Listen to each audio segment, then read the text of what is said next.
Welcome back to This Is Working. I'm Dan Roth, LinkedIn's editor-in-chief. On this show, we talk to leaders who have a significant impact on society and the business world, especially during this pandemic. Today, my guest is Sir Richard Branson. You probably, or very, very likely, know the name Richard Branson. His name is synonymous with the hundreds of businesses he's run or currently runs under the Virgin Group. It started with Virgin Records, then Virgin Atlantic, Virgin Galactic, Virgin Hotels, Virgin Hyperloops. Really, the list goes on. Branson gets attention for almost everything he does, but I've never really gotten the sense that people notice that he loves to take on controversial topics. I do think the education system needs a thorough overhaul. Drugs should be treated as a health problem, not a criminal problem. So what we hope is to draw attention to what's going on in Venezuela. He puts his money and his marketing muscles to work, tackling some of society's most pressing issues. Now his empire is under stress. It's, of course, built on the industry's hardest hit during this pandemic, travel and leisure. But this is a man who bunkered down in his wine cellar as Hurricane Irma tore through his Necker Island compound and then emerged and rebuilt better and stronger.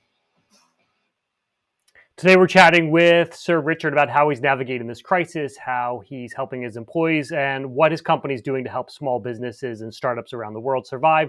So with that, let's please bring on Sir Richard Branson. Hey, great to see you here today.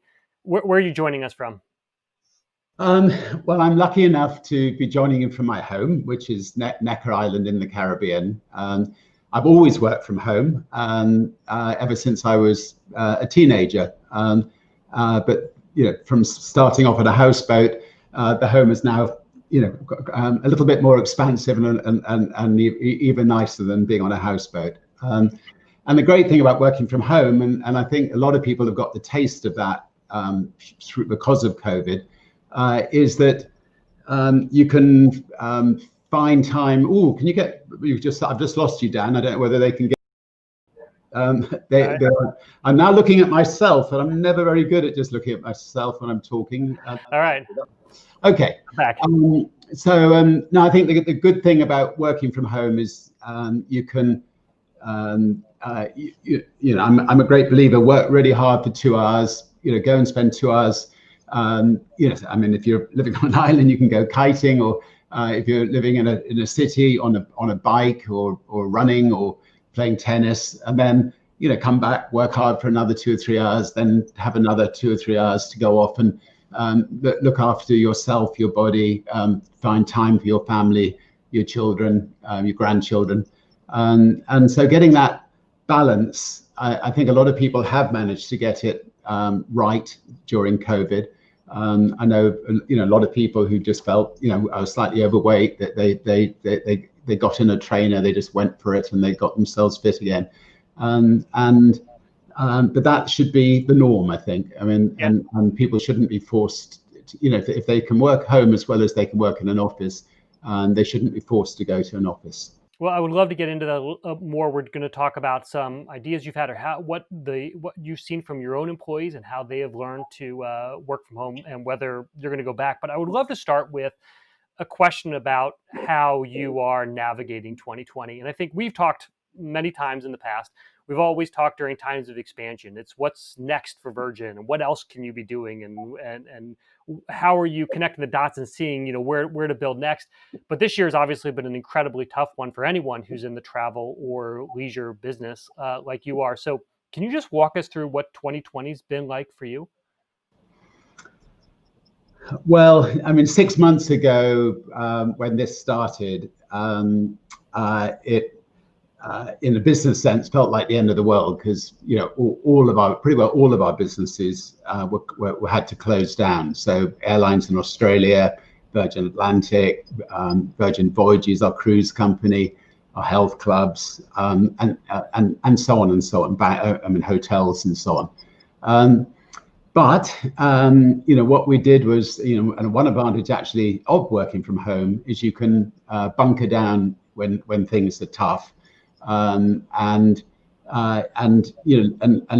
just work incredibly hard to try to sort out the problems, and that's what we did. And we've got a fantastic team of people at the Virgin Group who worked with the various Virgin companies very closely. And we, we've managed to, I think, save all the companies, and I think they'll be the stronger when we come out of this pandemic. We were fortunate that our diversification also included space travel and Hyperloop, and space travel is doing really well and is on a very, very exciting time. So one advantage of diversification is sometimes when some companies get hit, you can actually tap into those companies that are doing well to balance the books and help out. You say that all the companies are going to survive, and you see a path forward now, but there must have been a point where you were wondering whether that was actually going to be the case. Did you go through a period where you were concerned that you might have to fundamentally change the nature of the Virgin Group? Yes, I mean, in the early days, I remember saying if our airlines are grounded for 6 months, it's going to be very difficult for us to survive, and it'll be very difficult for any airline to survive. I mean, when you've got every single plane just sitting on the runway.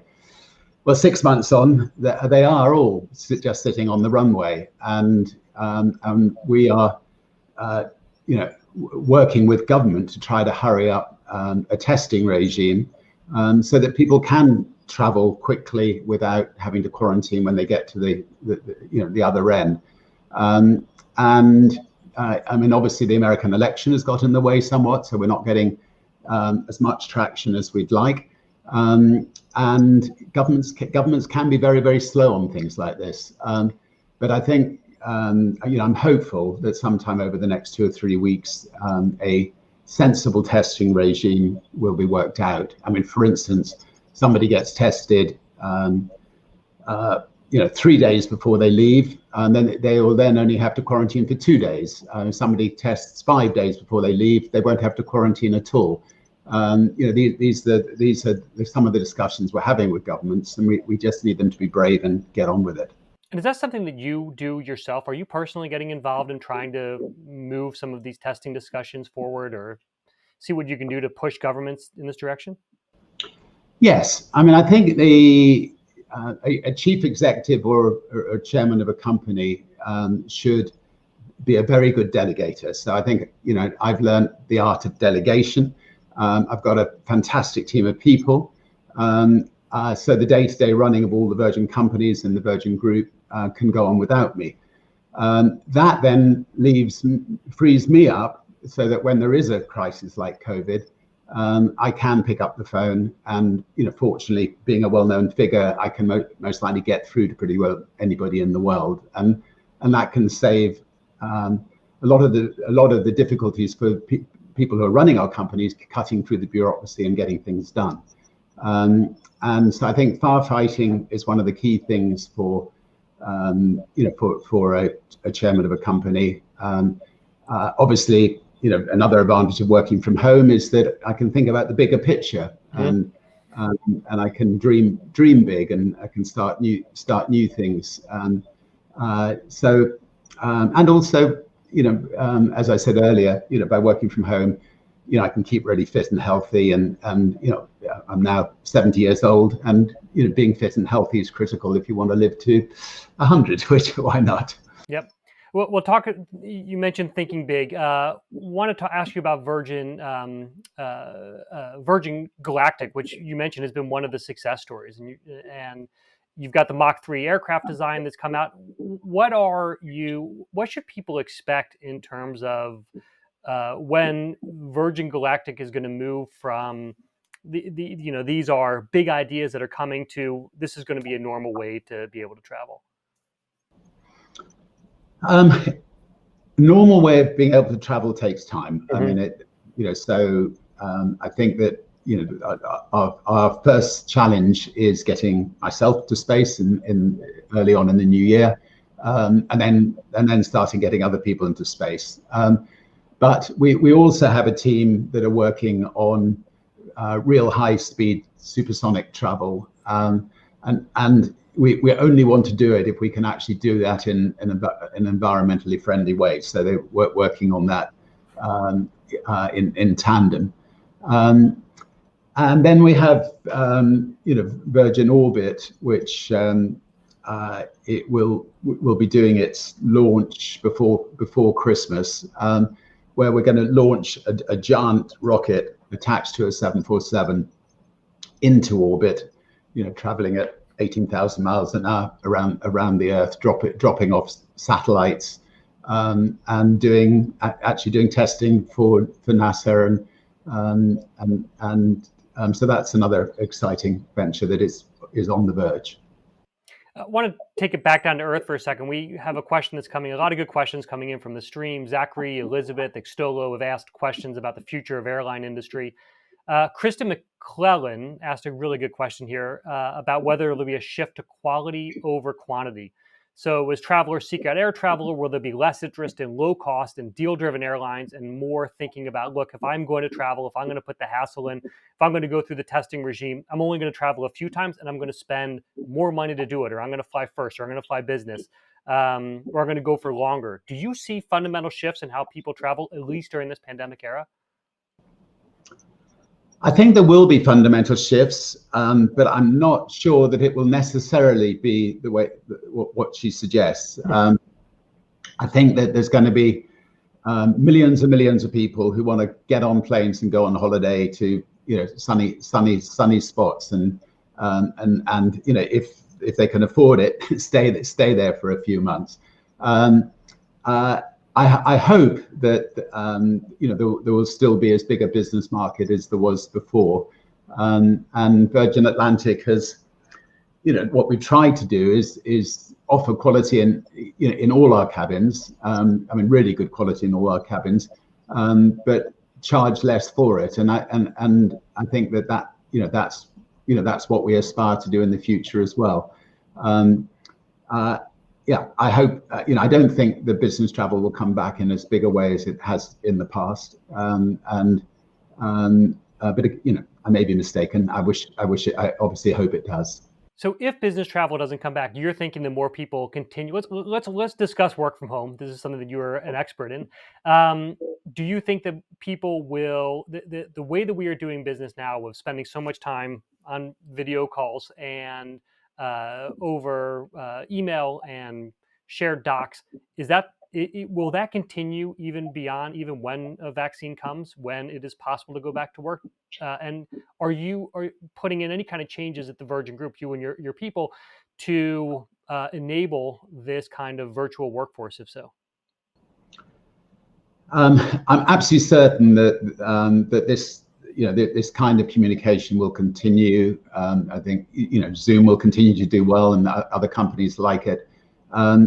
But I think that over the next 2 or 3 years, people will realize that actually, traveling and meeting people face to face is important. And actually, you get great ideas. I always get great ideas from traveling, and I think it's important that people see the world and actually understand, when they read the news, what's going on in the world. And so I do think real travel will come back, but I think it'll take 2 or 3 years before it comes back to the kinds of levels it did in the past. Just want to remind everyone, we were watching This Is Working on LinkedIn, and we have members joining us: Dolores from Texas, Jose from Munich, Danielle from Brazil, Mona from Canada, Michael from Boston. So people from all over the world. You just mentioned this idea of how traveling actually opens up ideas. And I'm wondering if you were worried at all about a little bit more of a closed world, of people with borders. We'd had a discussion years ago about whether populism and closed borders will have an impact on business. Now borders are closed for health reasons. Does that change how people interact, or the kind of ideas that spread? Are you worried at all about whether we can continue to come up with great ideas, or whether people start getting a little bit more narrow in their thinking in this era? I'm afraid that I think the last 4 years has seen a big shift to people thinking in a much more narrow way, and maybe not caring as much for their neighbours as they should. Hopefully that we can shift away from that. over say the next 4 or 5 years. And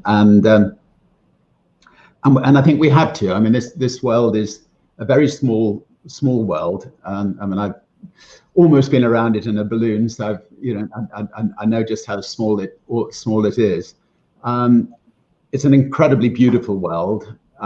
It's a world that we've all got to get out there and treasure and protect. And people are very much part of this world, and we've got to do everything we can to nurture and look after people. And I think maybe the only way you can actually do that is go to Africa and spend time maybe with somebody who's got fistula, or a horrible affliction that happens to young girls who've got pregnant too early, or spend time with a deaf kid, and see what can be done. I mean, the reason I actually mentioned the last one of my best moments of my life was we were giving hearing aids to these kids in an African village, and one little 8-year-old, I was just turning it up, and suddenly she heard her mother for the first time, and this scream of joy. And anyway, so it's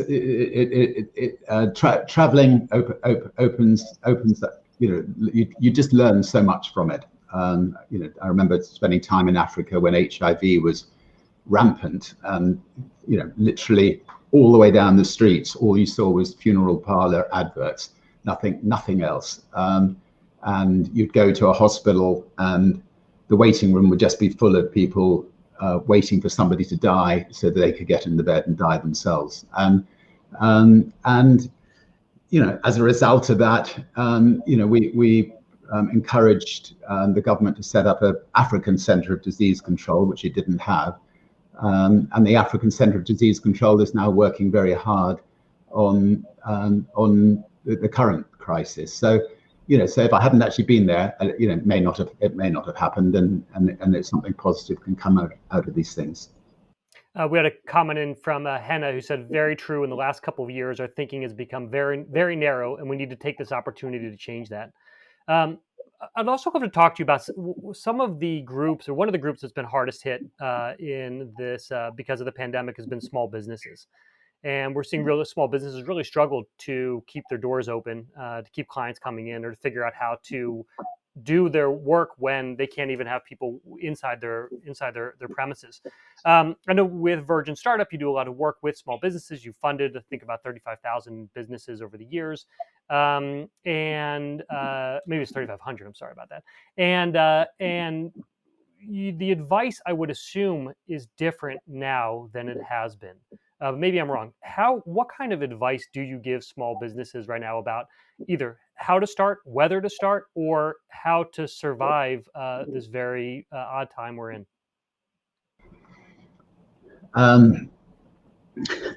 If I reflect back to when I had my first business, I think that apart from looking after and motivating one's team, the only thing that mattered was survival. I mean, that one word. So we just had to fight day and night to survive, and do everything we could to survive.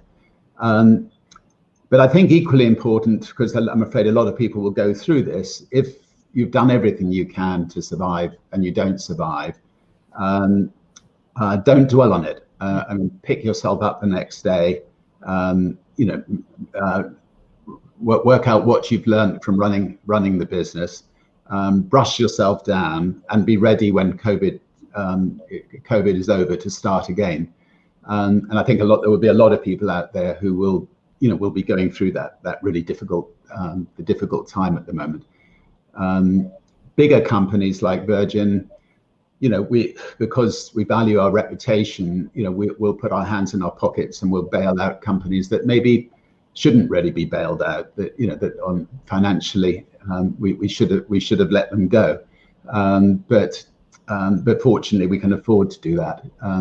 But I think for smaller business owners, they're at least blessed that in the 18th century they brought in the the ability to collapse a company without it, taking people's private homes and so on, or being put into prison or whatever. And I think people will respect people who take the tough decision and start again. And Richard, how do you make that tough decision? When do you wait until there is just no more carrying on a business? Or is there a time where you make this go, no go call? It's not easy for anybody. But I think that if somebody is, I think people will know when the writing is on the wall. I mean, you just got to, fight day and night. I will never regret anything as long as I've done absolutely and utterly everything I can to avoid failure. And if, having done everything I can, then you're unable to do any more, and something goes wrong, then then just move on. And I'm quite lucky. I'm the kind of person who does not. If somebody says to me, "What's the worst thing that's happened in your life?" I can't think of any bad things. I'm always an optimist, always positive, and even in times of adversity, you've got to be an optimist, and you've got to surround yourself with people who are optimistic and battle your way through it, and do your absolute best to survive. And is there anything in your history where you have made that kind of a tough decision, with maybe Virgin Cola or anything else where you've said, we're going to fight, I'm an optimist, but now is the time for me to say, we're done, we're moving on to the next thing? I think Cola was the most public company that we had that just didn't work out. I mean, it started fantastically well. We were out selling Coke and Pepsi, and we were dreaming that we were going to become the biggest brand in the world. And then we made the mistake of going into America. Richard driving a Sherman tank into Times Square and quashing all the Coke cans and the Pepsi cans, and Coca-Cola was spraying everywhere, and then turning the turret of the tank on the Coca-Cola sign the other end of Times Square. Anyway, Coke were not amused, and the next day the DC-10 was readied in Atlanta. It was filled up with SWAT teams and filled up with money, and wherever Virgin Cola was in any store in the UK or Europe, our cola just disappeared, and we had literally they kneecapped us. British Airways tried a similar thing against Virgin, and because Virgin Atlantic was a better quality than BA, they failed. And I think what we learned from this was make sure that any business that you start is a quality business, that you offer great value for money, that it's very different from the competition, and then even if these bigger companies turn their guns on you, you should be able to survive. A can of cola, it's much of a muchness, and so we haven't made the mistake of going into something like that since. All right. Kangai mentions in the comments, thank you for investing your time to give leadership advice through a crisis. Totally agree with that. Would love to understand how you're thinking about your environmental work. One of the areas where you are most passionate is about investing in or making sure that climate change issues are brought to the top, that you're funding climate change questions and how we can fight any kind of environmental devastation. Are you still able to do that even during this downturn and during the pandemic? Is that something you're able to focus on? Are you focusing on it more? How do you think about it when there are also businesses to save and other massive issues going on? Well, when I was about 50, we decided to be entrepreneurial in actually setting up organizations that could make a difference in the world, and in the same way that we set up organizations to make money. And so one of the organizations we helped set up was called the Elders, which was a group of 12 very, very well-respected people in the world, who could speak out on issues like climate change, who could intervene when there was a conflict and so on. And Nelson Mandela set it up originally, and then Kofi Annan took over the chairmanship, Archbishop Tutu, and now Mary Robinson runs the elders. And at the Paris talks, they were there working very hard to support, to try to push any wavering country into accepting the Paris climate change talks.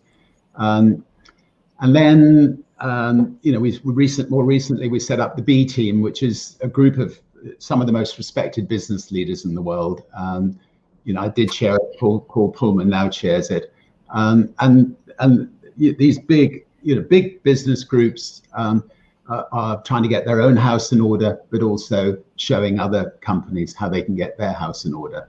And I think business people, and there are a lot maybe listening today, we do need to play a much bigger role than just making the money. I mean, we need to use our entrepreneurial skills to look at setting up organizations to try to tackle some of the problems of this world, or just the problems of your local street, or your local town. And I think if we all could spend a bit of our time and energy on that, it would be very satisfying for yourself as an individual. It'll be very motivating for all your staff, and if we can get every business to do this, then the world's problems hopefully can become a thing of the past. And how do what do you say to people, business leaders, who say, look, I'm just trying to save my company right now. I'm trying to help my employees. I'm trying to make sure I keep people. I need to keep my teams employed. The only thing I can focus on right now is saving my company and maybe figuring out how to work from home, while you've got kids in virtual school and you're trying to make all this work. And now Richard Branson is saying to me, also figure out how to set up these side businesses to save, to save the planet. If you're fighting to survive, obviously survival is critical, and you can't do anything for other people if you don't survive. I mean, the way I compare it is, draw a circle around yourself, and make sure that what's inside that circle is healthy, well, and if it's a business, hopefully that you're being able to pay the bills. Only then can you then draw a bigger circle around maybe your street, and then you can start helping your neighbors, helping your family, helping other people. If that goes well, then draw a bigger circle around your city. If that goes well, draw a circle around your country. And if that goes well, you can draw a circle around the world and try to tackle global problems. But absolutely, do not try to do all these things if you're fighting to survive. I mean, because you're not going to be able to achieve anything if you don't survive. So don't feel that you're being selfish just to put all your energy into survival. That's great. Well, Richard, thank you so much for joining us here today. Survive, be optimistic, think about what's coming next. Don't get down if things don't work out for you. All incredible advice for people who are listening on. And I think we got some good information too about where the travel industry is headed. So wish you luck. Hope you'll come back soon to talk to us about how things are going. And maybe we'll catch you while you are, in space. Maybe you can come down to us live and talk about how that's going too. So we will be here. So Richard Branson joining us from Necker Island. Thank you again. Coming up in just a little bit on LinkedIn News Live, we've got Caroline Fairchild speaking to two experts about the social aspect of getting ahead in your career, mentorship and networking. They'll break down the reasons why having a mentor and great networking skills are essential in helping you land that next job. That's at 12 p.m. Eastern here on the LinkedIn News page. That is all for This Is Working. We'll catch you next week.